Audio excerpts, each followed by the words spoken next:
Meghan receives blows from paparazzi allies. Hypocritical Duchess has been seriously humbled, according to a new report, as she and Harry are facing the Hollywood cold shoulder.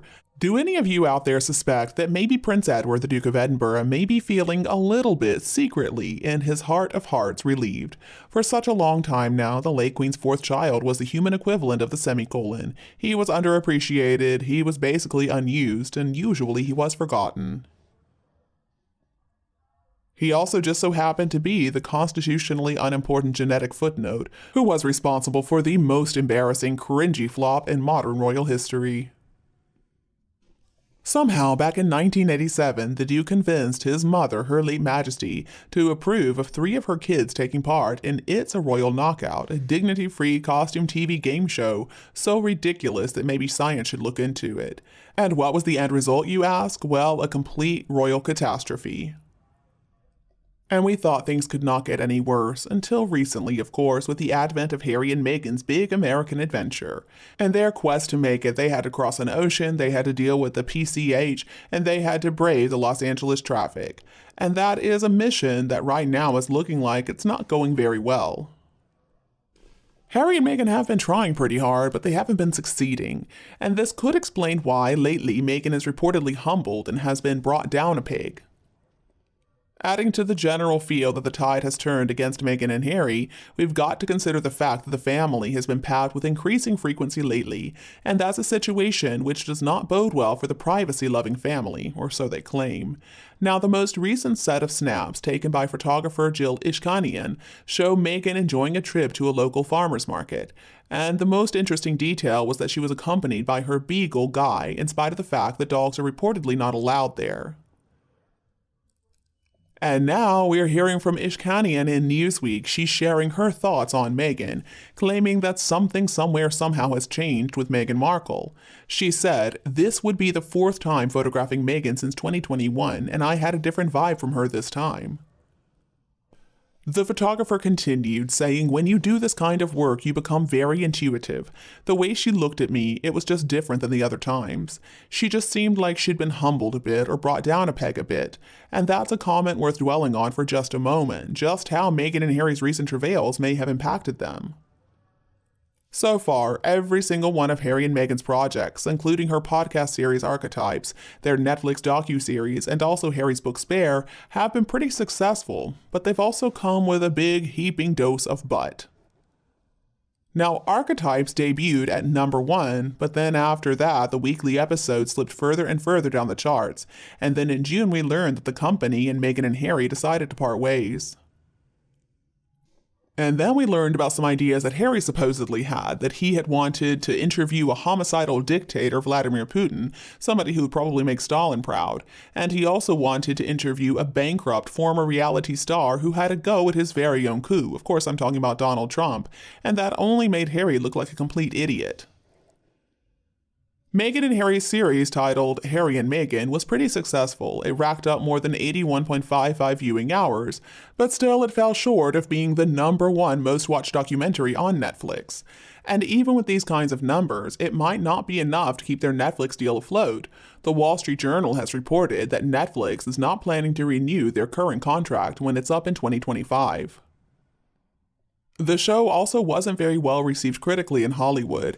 It missed out on an Emmy nomination, and it only managed to get one from the B-list Hollywood Critics Awards. Spare sold pretty quickly. It actually now holds the Guinness World Record for the fastest-selling nonfiction book ever. But still, it has not brought a lot of people over to Team Sussex, and it did not really move the dial of public sympathy in favor of Meghan and Harry. Meanwhile, some really big names in the entertainment industry have gone after Meghan and Harry's talents and skills and creativity. For every 2 steps forward, it looks like they're taking a big step back, at least one, probably about 2 or 3. Meghan and Harry's reputations and their careers have not been doing very well, and so it would make a lot of sense if that was affecting them personally. So what have things been like lately in the Olive Garden McMansion they live in Montecito? Well, back in 2020, Harry and Meghan really thought they were going to be able to plant themselves in the US and that they would be able to independently create successful commercial and philanthropic careers, and they thought it would all happen at the same time. So maybe it's all down to bravery or egotism, perhaps even both at the same time. But they really put all their eggs in one basket, and that was the basket of themselves. They doubled down and they bet the house. And today that's a gamble that really hasn't paid off very well. Their successes have been regularly tempered by their failures. It's also worth noting that they've done all this while supposedly being the parents to two small children. So the question on my mind is this: if Meghan and Harry could go back in time to those last days of 2019 and the first ones of 2020, would they make the same decision to walk away? If they had known that what appeared to be a clear, straightforward path to success and Diana-like levels of reverence was instead going to be quite the uphill battle, would they have still made the same decision? Well, here's another insight from that photographer Ishkanian, talking about Meghan and Harry taking their daughter Princess Lilibet to watch the 4th of July parade in their hometown. She said, "When I saw that Meghan and Harry went out there and supported the fire trucks going by, I thought, I've got to hand it to them. That is the first celebrity that has ever done that."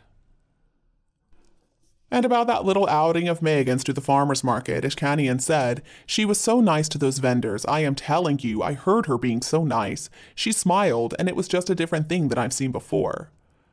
Now, we already know Meghan Markle is a big liar. She said the royal family would not give Archie that title of prince because she's black, when everybody already knew that kids of the heir's younger children do not get that.